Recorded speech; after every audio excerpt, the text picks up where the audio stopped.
Hoy en La Cebolla presentamos Bienvenidas y bienvenidos a este espacio de Radio Cantera, un lugar donde buscamos abrir conversaciones sobre la historia, la sociedad y los procesos que dan forma al mundo en el que vivimos. En el programa de hoy tendremos una charla con Santiago Ali Brochaud, investigador y analista que ha trabajado diversos temas relacionados con la historia social, los conflictos territoriales y los procesos políticos internacionales. A lo largo de esta conversación hablaremos sobre cómo la disputa por la tierra y el territorio ha marcado distintos momentos de la historia, desde procesos agrarios hasta conflictos internacionales. También reflexionaremos sobre la importancia de la memoria histórica y sobre cómo estos procesos globales pueden ayudarnos a entender mejor nuestras propias realidades locales. Les invitamos a quedarse con nosotros en esta conversación para pensar juntos cómo el pasado y el presente se entrelazan en los conflictos y transformaciones de nuestras sociedades. Yo soy Fer de la Cruz. Y yo soy Arado Sore.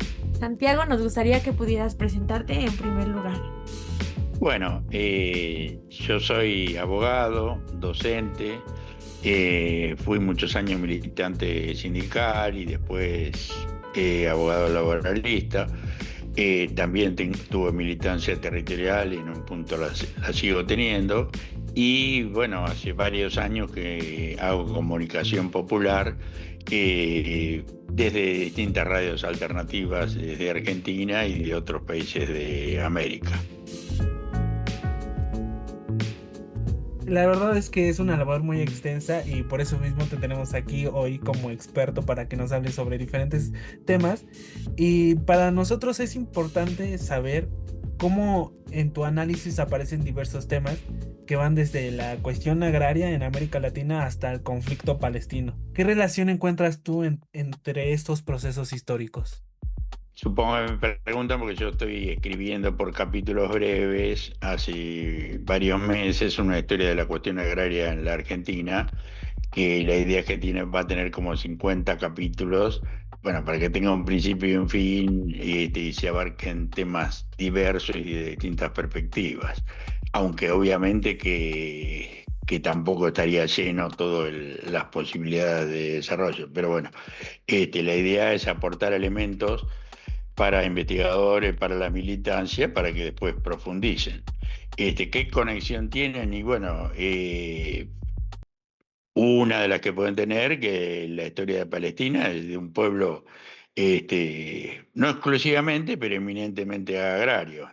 Y la Argentina, si bien tuvo un desarrollo industrial sustitutivo de importaciones a mediados del siglo XX, más adelantado que otros países de América, en origen era un país agroexportador y por eso se le llamaba granero del mundo. Cuando estábamos bajo el dominio colonial indirecto, porque siempre hubo soberanía política, tres poderes, etcétera, etcétera, pero estábamos bajo el dominio imperial del Reino Unido de Gran Bretaña, como ahora lo estamos de su sucesor y anglo también, Estados Unidos, ¿no? Y bueno, y tanto Palestina como Argentina tienen cosas en común. Palestina es el pueblo originario de esa zona. Hay ciudades que tienen más de 11.000 años de antigüedad, mucho más antiguas que las creaciones del Estado de Israel y Judá. Y bueno, y tienen muchas semejanzas, porque por ejemplo en la Argentina hubo dos llamadas campañas del desierto, que eran falsos, era el mismo argumento que usaban los para la migración planificada del sionismo antes de la creación del Estado de Israel, era que era un pueblo sin tierra para una tierra sin pueblo, cosa que eran falsas las dos cosas. Eso referido a el sionismo y a Palestina. Y acá se hablaba de desierto cuando la Patagonia estaba poblada por miles y miles de personas. Lo que pasa es que la inmensa mayoría eran descendientes de muchos pueblos originarios argentinos, sobre todo tehuelches, mapuches, araucanos y demás, este, en donde, claro, con una idea supremacista y racista, los que no son blancos o cuasi blancos, no son gente y no existen. Entonces, esa es otra similitud. La negación del pueblo originario, la negación de criollos, mestizos u otras razas, como podrían ser en otras zonas del mundo los descendientes de afro. Bueno, y dada esto que nos dices, a mí me gustaría preguntar, ¿por qué es importante volver a estas historias para entender el presente? Bueno, la historia en general es importante, sobre todo conocer la historia de los pueblos. Claro. Siempre existe una historia oficial que la escriben los que triunfaron, los que dominan, en donde la reescriben y si hay algunos hechos reales, la mayoría son mentiras o adaptaciones activas a la realidad, pongámosle, en su propio beneficio. Este, bueno, la historia siempre es útil y sobre todo en muchos países de América y por ejemplo México y Argentina también, Ujú. después de grandes derrotas populares, cuesta aunar las luchas anteriores con las luchas actuales. Por ejemplo, acá hubo hechos sintomáticos en la historia argentina, como son 1853, que no lo voy a desarrollar porque sería larguísimo, el advenimiento del peronismo, la caída del peronismo, el golpe empresarial, militar, religioso de 1976, y bueno, y algunos gobiernos civiles como el del menemismo, que acá duró 10 años y que fue de entrega nacional y fue el antecedente más directo del actual gobierno horrible y cipayo de Javier Milei. Como lo mencionas, que pues quienes ganan escriben la historia, ¿no? Pero es importante mencionar a las personas que se apropien de la historia, que construyan también ellos sus mismos discursos de historia, no solamente ajenos, sino con sus propias comunidades, con los propios pueblos a donde pertenecen. ¿Dirías que pueden encontrar los pueblos de América Latina al analizar a otros procesos históricos de conflicto territorial en el mundo? Y bueno, sí, el ejemplo palestino que hablamos, bueno, la lucha del pueblo vietnamita, del pueblo coreano, la lucha en Sudáfrica.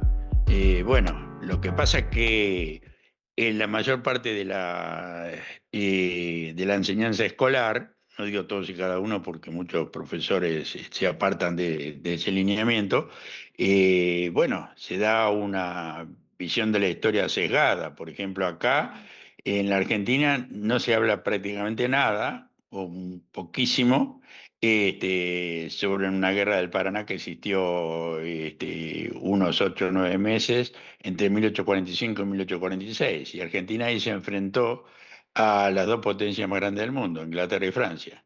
Y ganó. Hubo 4 batallas, perdió una que es la Vuelta de Obligado en la provincia de Buenos Aires y después ganó otras tres, y la fuerza hostil invasora que bregaba por el libre comercio dentro de la Argentina a través de argentinos, ¿no? Cosa que en ningún lugar del mundo existe. Ningún país deja los ríos interiores librados al arbitrio de cualquier barco que ingrese a ellos.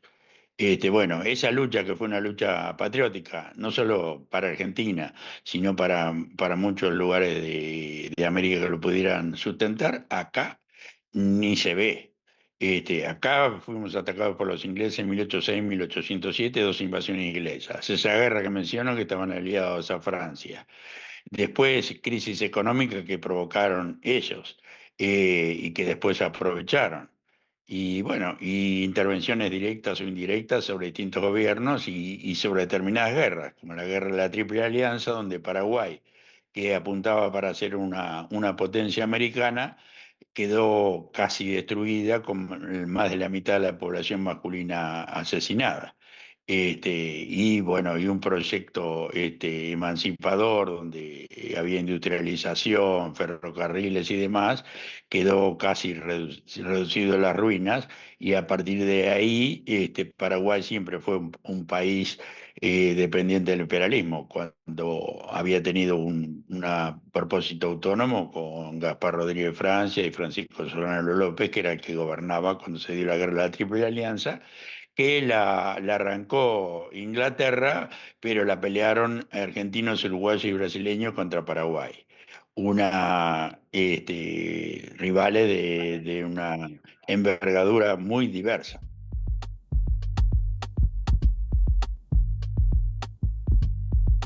De repente, como lo mencionas, a nosotros, bueno, en lo particular a mí viene a la memoria todos los procesos que pasamos, pero pues desde México, como lo mencionas, de ser un pueblo sometido en nuestro caso, quienes nos colonizaron fueron los españoles, después todas las batallas que tuvo que librar las intervenciones de otros países que supuestamente también ayudaban a la independencia de México, pero pues que finalmente se volvió en algo que explotaba a su propio pueblo, y de repente las propias luchas de independencia y de revolución que se vieron sesgadas por los intereses propios de algunos, dejando de lado a los intereses de dónde surgían, en este caso, pues los pueblos que eran totalmente una comunidades agrarias.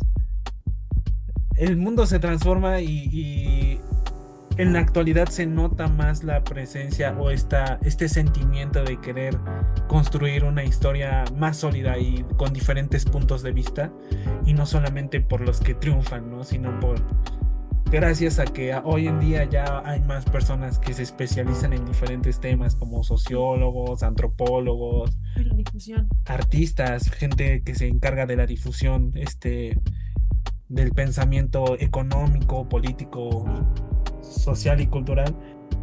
¿Cómo tú puedes definir el papel que juega la memoria histórica en las luchas sociales contemporáneas?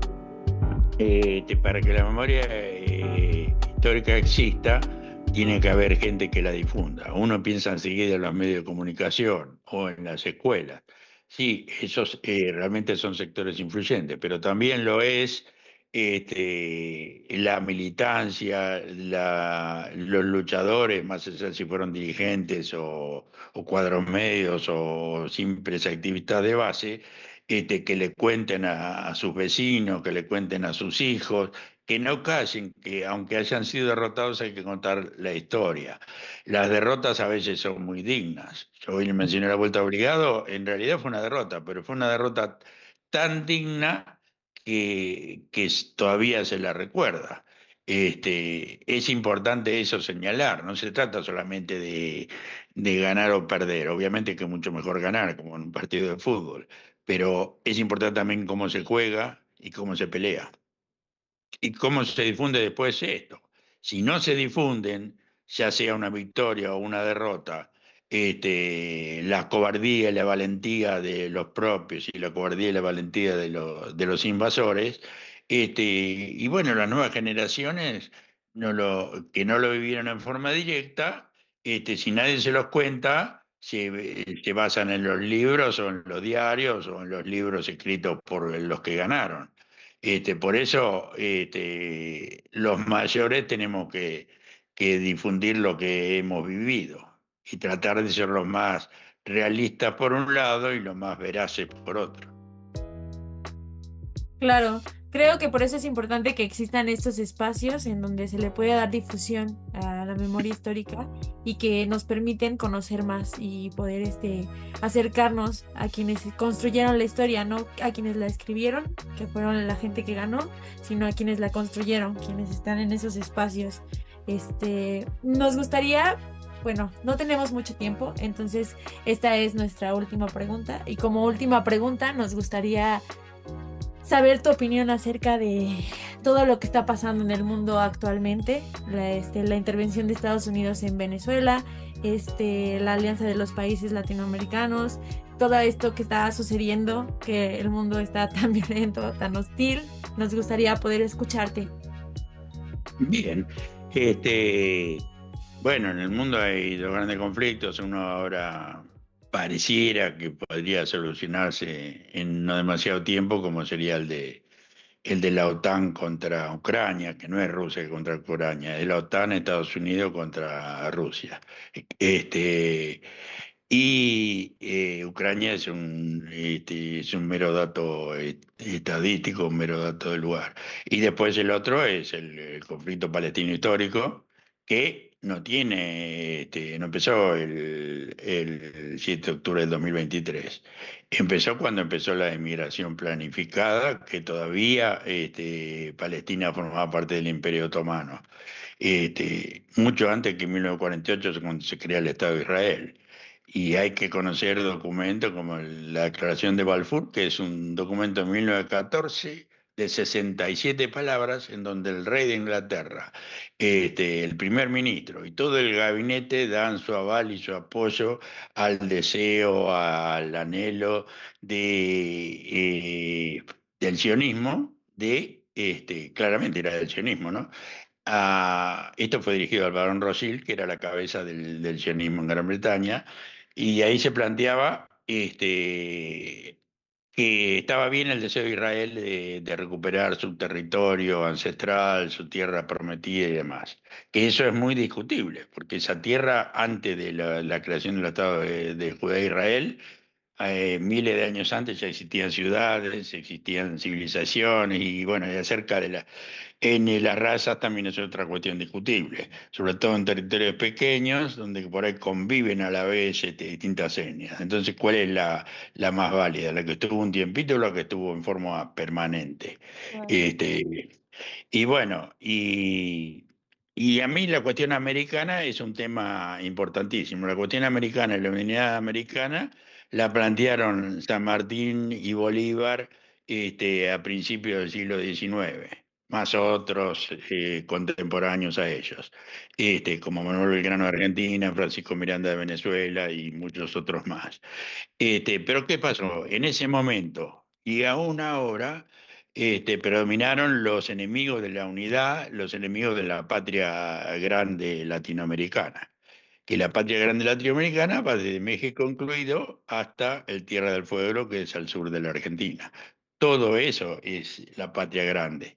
Y para mí, incluyendo al Brasil también y a otros países de habla inglesa, francesa, que existen.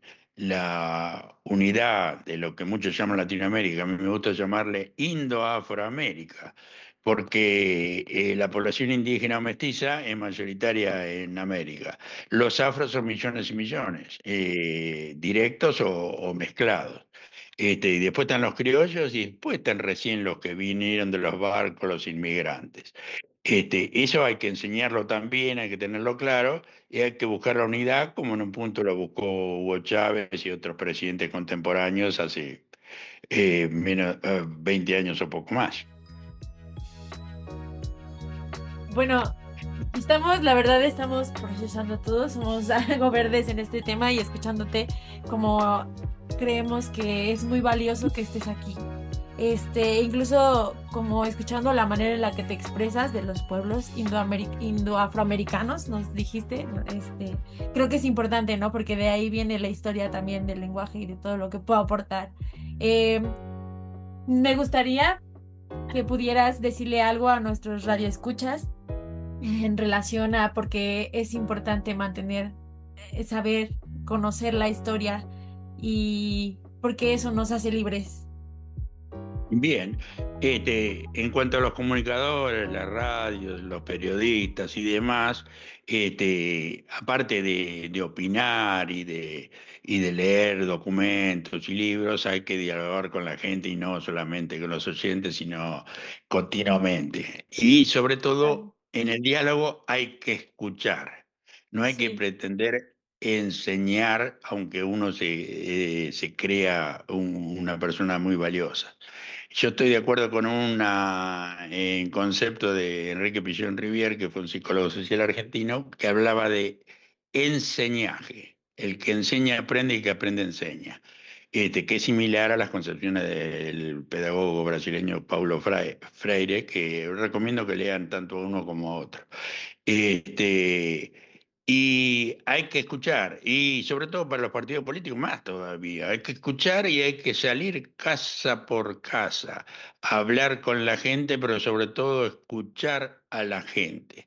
Porque lo que uno cree que es lo mejor para la gente, aunque uno pudiera estar acertado, pero si la gente esa reivindicación no la toma, uno tiene que tomar la reivindicación que la gente toma. Y en todo caso va conversando cotidianamente para ver si lo logra convencer de que hay otros objetivos que son más beneficiosos para ella. Pero tiene que partirse de lo que la gente quiera, siente y anhela.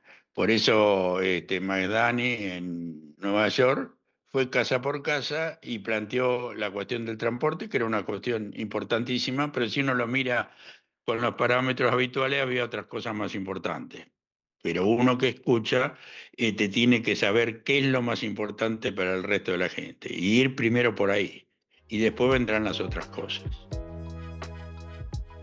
De repente escuchándote se siente una, como tú lo mencionas, esta necesidad y ganas de aprender. Por lo menos hablo desde mi perspectiva personal.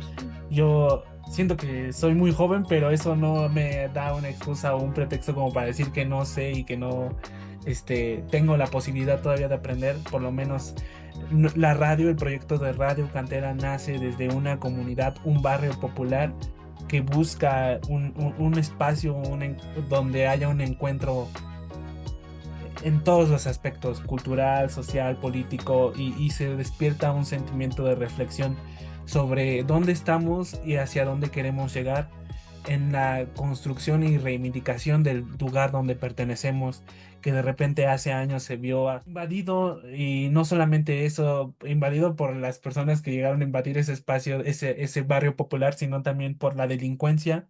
Y hoy en día se vuelve un punto donde las personas quieren transformar esa realidad y construir algo mejor.